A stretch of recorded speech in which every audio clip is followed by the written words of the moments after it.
Hello friends, RCS terminal find for hermetic compressor. कि hermetic compressor में जो motor आती है सिंगल फेज में, स्प्लिट फेज इंडक्शन मोटर, तो उसमें जो रनिंग, स्टार्टिंग और कॉमन के जो टर्मिनल आते हैं वो कैसे फाइंड आउट करते हैं, इसके बारे में आज हम जानकारी लेंगे। सिंगल फेज हर्मेटिक कंप्रेसर में जो मोटर यूज़ किया जाता है वो स्प्लिट फेज इंडक्शन मोटर आती है। उसमें दो प्रकार के वाइंडिंग आते हैं अंदर, रनिंग वाइंडिंग और स्टार्टिंग वाइंडिंग। हम कंप्रेसर स्टार्ट करने के लिए स्टार्टिंग वाइंडिंग का यूज़ करते हैं और टोटल आरपीएम के 75% आरपीएम अचीव होने के बाद स्टार्टिंग वाइंडिंग रिले के द्वारा सर्किट से हम बाहर निकालते हैं। कंप्रेसर में वाइंडिंग दो है, लेकिन कंप्रेसर के बॉडी के ऊपर जो टर्मिनल आते हैं वो 3 आते हैं। तो वो 3 कैसे आते हैं? तो कंप्रेसर के अंदर जो वाइंडिंग है, रनिंग वाइंडिंग, उसके 2 छोर है, स्टार्टिंग वाइंडिंग उसके 2 छोर है। फिगर में दिखाएं, एक टर्मिनल जो होता है वो रनिंग को जाने वाली फेज रहती है, दूसरा जो टर्मिनल रहता है वो स्टार्टिंग को जाने वाली फेज रहती है। और कंप्रेसर के अंदर रनिंग का न्यूट्रल और स्टार्टिंग का न्यूट्रल एक कॉमन बनाया जाता है और वो बॉडी के बाहर तीसरा टर्मिनल कॉमन करके लिया जाता है। मीन्स कंप्रेसर के अंदर जो 4 टर्मिनल है उसके 3 टर्मिनल करके बॉडी के ऊपर आते हैं, 3 टर्मिनल आते हैं। उसमें एक रनिंग का रहता है, एक स्टार्टिंग का रहता है, उसका तीसरा जो आता है वो कॉमन का आता है। तो आज हम ये RSC ये टर्मिनल कैसे फाइंड आउट करते हैं उसके बारे में जानकारी लेंगे। Step first, take a tools and metres. कि RCS फाइंड करने के लिए हमें कौन कौन से टूल्स और मीटर्स की ज़रूरत है हम देखेंगे। यहाँ लाइन टेस्टर है, स्क्रू ड्राइवर, बाद में कॉम्बिनेशन प्लायर टूल्स में आते हैं। और मीटर्स में हम यहाँ कंटिन्यूटी चेक करते हैं, रेजिस्टेंस काउंट करते हैं। तो यहाँ मल्टीमीटर या टोंग टेस्टर का इस्तेमाल कर सकते हैं। मल्टीमीटर में 2 प्रकार के आते हैं, एनालॉग आते हैं, डिजिटल आते हैं। और टोंग टेस्टर में भी डिजिटल और एनालॉग हमें मिलते हैं। तो इसमें कोई भी हम मीटर यूज़ कर सकते हैं। Step second, select ohm range and check continuity between cords. तो जो हम मीटर लेने वाले हैं एनालॉग या डिजिटल, तो उसमें रेंज सिलेक्शन करना बहुत ज़रूरी है। तो यहाँ हम RCS फाइंड करने के लिए कंटिन्यूटी चेक करते हैं, रेजिस्टेंस मेजर चेक करते हैं। तो यहाँ सिलेक्टर जो है वो ओम पे हमने सिलेक्ट किया। बाद में जो कॉर्ड्स आते हैं वो कॉर्ड्स मीटर साइड के जो कॉर्ड्स 2 रहेंगे, वो एक हम कॉमन को जोड़ देंगे और दूसरा कॉर्ड जोड़ते समय जहाँ मीटर पे ओम का साइन है वहाँ हम क्या करेंगे, जोड़ देंगे। और वो प्रॉप के दूसरे छोर जो है वो दूसरे छोर आपस में शॉर्ट करके हम वहाँ रेजिस्टेंस चेक करेंगे या कंटिन्यूटी चेक करेंगे। अगर आपका डिजिटल मल्टीमीटर आपने यूज़ किया है तो वहाँ वो दोनों के बीच में जो रेजिस्टेंस है वो आपके डिस्प्ले के ऊपर डिस्प्ले होगा। अगर वह आपने सिलेक्टर बज़र पे सिलेक्ट किया है तो वहाँ साइलेंटली थोड़ा बज़र का साउंड आ जाएगा। और अगर आप एनालॉग मीटर इस्तेमाल करते हैं तो आपका जो पहले का पॉइंटर जो इन्फिनिटिव दिखा रहा था, तो आपस में कॉर्ड जोड़ने के बाद वो क्या दिखाएगा, 0 ओम दिखाएगा। अगर कॉर्ड आपने वो फिर से निकालें तो फिर वो 0 से इन्फिनिटी तरफ जाएगा। तो यहाँ हमने क्या चेक किया कि आपका मीटर हम जो इस्तेमाल करने वाले हैं वो मीटर सही तरह से काम करता है और वो जो कॉर्ड्स है वो सही तरह से काम करते हैं। ये हम स्टेप सेकेंड में क्या करेंगे, चेक करेंगे। Step 3, check continuity between body to body. इस स्टेप में हम जिस कंप्रेसर का हमें RCS फाइंड करने का है वो हमने वर्क बेंच पे लिया। बाद में लास्ट स्टेप में हमने प्रॉपर तरीके से मीटर की रेंज सिलेक्ट किए, कॉर्ड्स चेक किए।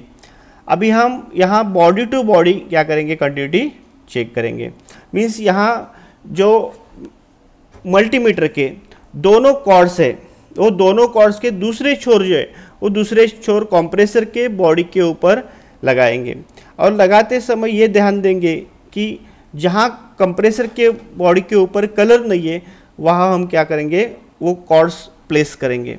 अगर आपको कंटिन्यूटी मिलती है तो कोई बात नहीं है।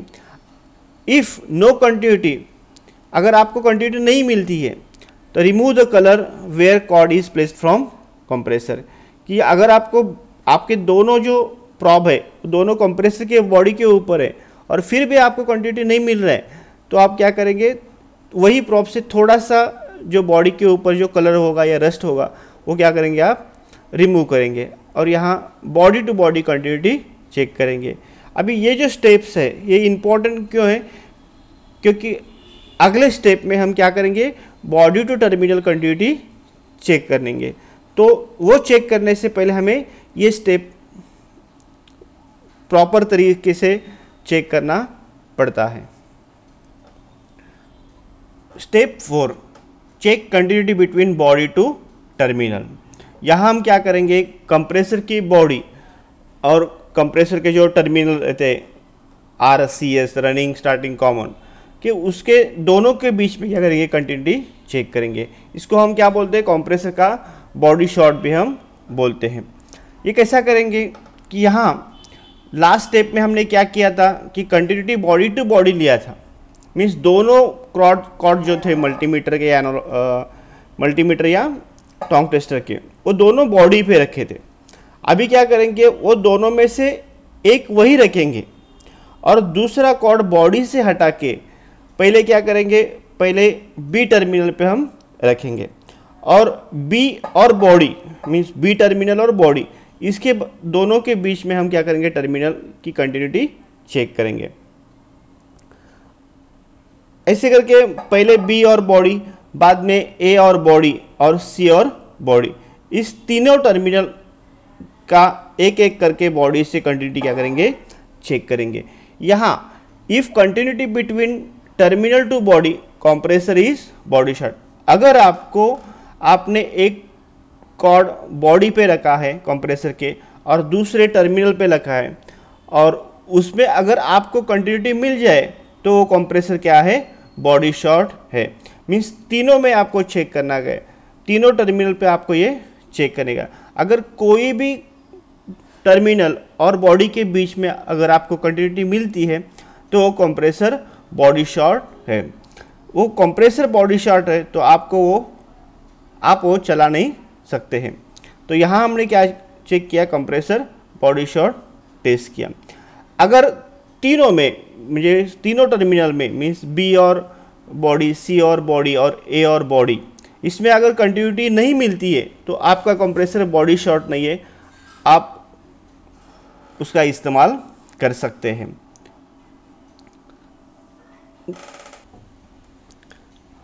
बाद में step 5, check continuity between terminal to terminal, और स्टेप 6 में मेजर रेजिस्टेंस, ये दोनों करेंगे। जिस कंप्रेसर के हमें RCS टर्मिनल फाइंड आउट करने के हैं वो टर्मिनल पे हम क्या करेंगे, जो 3 टर्मिनल है उस पर 3 टर्मिनल पे कौन से अल्फ़ाबेटिकली हम नाम दे देंगे। मीन्स अगर एक को A दिया, दूसरे को B दिया, तीसरे को C दिया, या XYZ दे सकते हैं या 1 2 3 या दे सकते। मीन्स हमें RCS फाइंड करने के लिए वो जो 3 टर्मिनल है वो 3 टर्मिनल के हम कौन सी भी नाम क्या करेंगे, दे देंगे। इस जगह हमने क्या किया, एक टर्मिनल को A नाम दिया, दूसरे को B नाम दिया, तीसरे को C नाम दिया है। बाद में हम क्या करेंगे, लास्ट स्टेप में हमने पूरा मीटर चेक किया है, बॉडी टू बॉडी चेक किया है, टर्मिनल टू बॉडी चेक किया है। अभी हम क्या करेंगे, जो मीटर के जो कॉर्ड्स है वो यहाँ पहले हम एक कॉर्ड B टर्मिनल को लगाएंगे और दूसरा C को लगाएंगे, और ये दोनों लगाने के बाद हम जो कंटिन्यूटी चेक करेंगे और इन दोनों में जो रेजिस्टेंस वैल्यू है वो वैल्यू क्या करेंगे, मेजर करेंगे। अगर आपको यहाँ कंटिन्यूटी नहीं मिलती है, मीन्स इन्फिनेटिव दिखा रहा है, तो आपका जो B और C ये दोनों का टर्मिनल है उसमें अगर आपको कंटिन्यूटी नहीं दिखा रहा है तो आपका वो वाइंडिंग ओपन हो सकता है। अगर वहाँ आपको 0 ओम रेजिस्टेंस दिखा रहा है तो आपका बी या सी के बीच में जो वाइंडिंग रहेगा वो आपका ओपन वाइंडिंग हो सकता है। मीन्स यहाँ आपको अगर कंटिन्यूटी नहीं दिखाता है, इन्फिनिटी दिखाता है, तो भी आपका कंप्रेसर खराब है, और कंटिन्यूटी 0 ओम दिखाता है तो भी आपका कंप्रेसर खराब होने की चांसेस यहाँ है। यहाँ आपको पर्टिकुलर एक रेजिस्टेंस वैल्यू दिखानी चाहिए। इसी तरह से हम क्या करेंगे, बी और सी काउंट किया 30 ओम आ गया, बाद में ए और सी के बीच में कंटिन्यूटी चेक किया, रेजिस्टेंस मेजर किया, वो 10 ओम आ गया, और बाद में जो बचा है ए और बी उसमें हम रेजिस्टेंस चेक करेंगे, terminal to terminal continuity check करेंगे, रेजिस्टेंस जो चेक किया वो 20 ओम आ गया। तो यहाँ हमने क्या किया कि terminal to terminal continuity check किया और इन दोनों में से हमने रेजिस्टेंस काउंट किया, और ऐसे हमें 3 अलग अलग इक्वेशन मिल गए।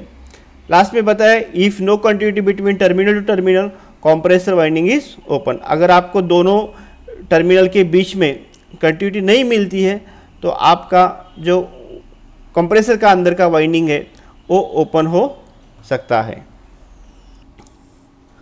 बाद में अगला स्टेप है RCS फाइंड। अभी हम क्या करेंगे, RCS कैसे फाइंड करते हैं वो देखेंगे। लास्ट स्लाइड में हमने देखे हैं, वहाँ हमने 3 जो टर्मिनल्स है उसके 2-2 करके 3 इक्वेशंस बनाए और तीनों का रेजिस्टेंस क्या किया, काउंट किया है। यहाँ मैंने एक एग्जांपल दिया है, टर्मिनल ए और टर्मिनल सी के बीच में हमें जो रेजिस्टेंस मिला वो 10 ओम है। टर्मिनल ए और टर्मिनल बी के बीच में जो रेजिस्टेंस मिला है वो 20 ओम है, और टर्मिनल बी और टर्मिनल सी इसके बीच में जो रेजिस्टेंस मिला है वो 30 ओम है। करेक्ट। मीन्स यहाँ हमें कंटिन्यूटी चेक करते समय हमने जो रेजिस्टेंस काउंट किया उसी तरह से हमें ये 3 इक्वेशंस मिल गए।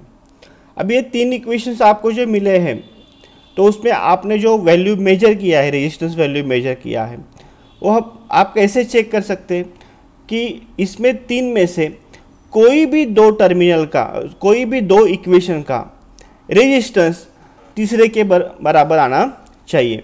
अगर आता है तो आपने जो रीडिंग कंप्रेसर का लिया है, रेजिस्टेंस मेजर किया है, वो आपका सही तरह से हुआ है। अगर तीनों का वैल्यू सेम आता है तो आपने जो रेजिस्टेंस लिया है वो तो गलत है, या कंप्रेसर में कोई खराबी हो सकती है। तो यहाँ जो आप पहले इक्वेशन लेते हैं उसमें कोई भी 2 इक्वेशन का जो सम आता है वो तीसरे के बराबर आना चाहिए। करेक्ट। बाद में RCS फाइंड करेंगे। The equation with the highest resistance has 1 running terminal and the other starting terminal, the remaining terminal is common। Means हमें जो 3 इक्वेशन मिले हैं, 3 टर्मिनल का रेजिस्टेंस चेक किया है, उसमें A और C 10 ओम है, A और B 20 ओम है, और B और C 30 ओम है। इस तीनों में सबसे ज़्यादा रेजिस्टेंस जिस इक्वेशन में है वो B और C है। Highest resistance in between B and C is equal to 30 ohm, so a terminal is common. Means यहाँ 3 टर्मिनल में सबसे ज़्यादा जो रेजिस्टेंस है वो B और C में 30 आता है। मीन्स यहाँ B और C, टर्मिनल B और टर्मिनल C, इसमें एक जो छोरा है वो रनिंग का है और दूसरा है वो स्टार्टिंग का है। मीन्स कौन सा रनिंग का कौन सा स्टार्टिंग का अभी हमने फाइंड नहीं किया है, लेकिन इसमें B और C में एक रनिंग का टर्मिनल और दूसरा स्टार्टिंग का टर्मिनल है। तो B और C एक उसमें एक रनिंग एक स्टार्टिंग है, तो बाकी हो जो है A टर्मिनल वो हमने क्या किया, पहले कॉमन फाइंड किया। मीन्स पहले हम क्या करेंगे, कॉमन टर्मिनल को अलग से फाइंड आउट करेंगे।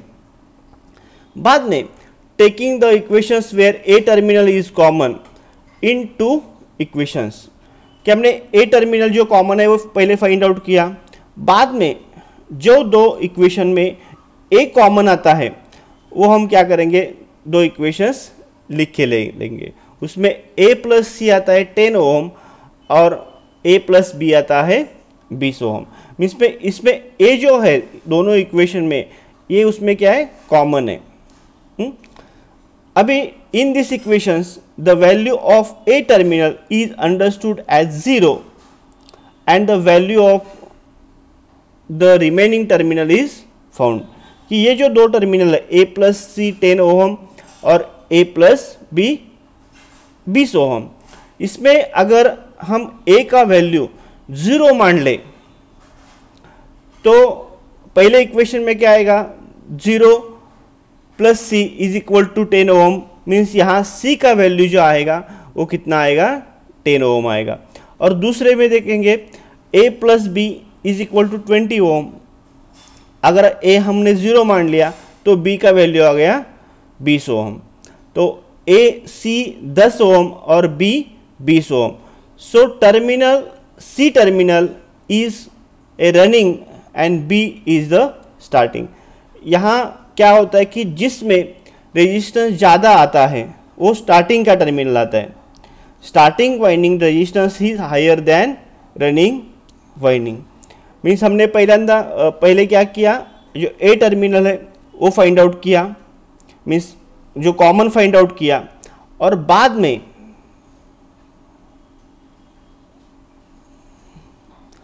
में हमने क्या किया, जो B है वो 20 ओम है तो B हो गया स्टार्टिंग हो गया, और C जो है वो क्या हो गया, रनिंग हो गया।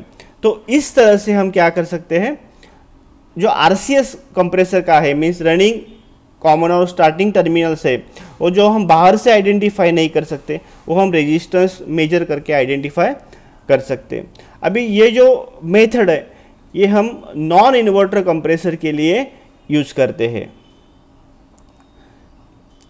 तो ये कंप्रेसर या ये टर्मिनल फाइंड आउट करने के लिए पहले हमने body to body continuity check किया, बाद में टर्मिनल टू बॉडी, बाद में terminal to terminal resistance count किया, और बाद में ये रनिंग स्टार्टिंग कॉमन ये जो टर्मिनल है फाइंड आउट किए हैं।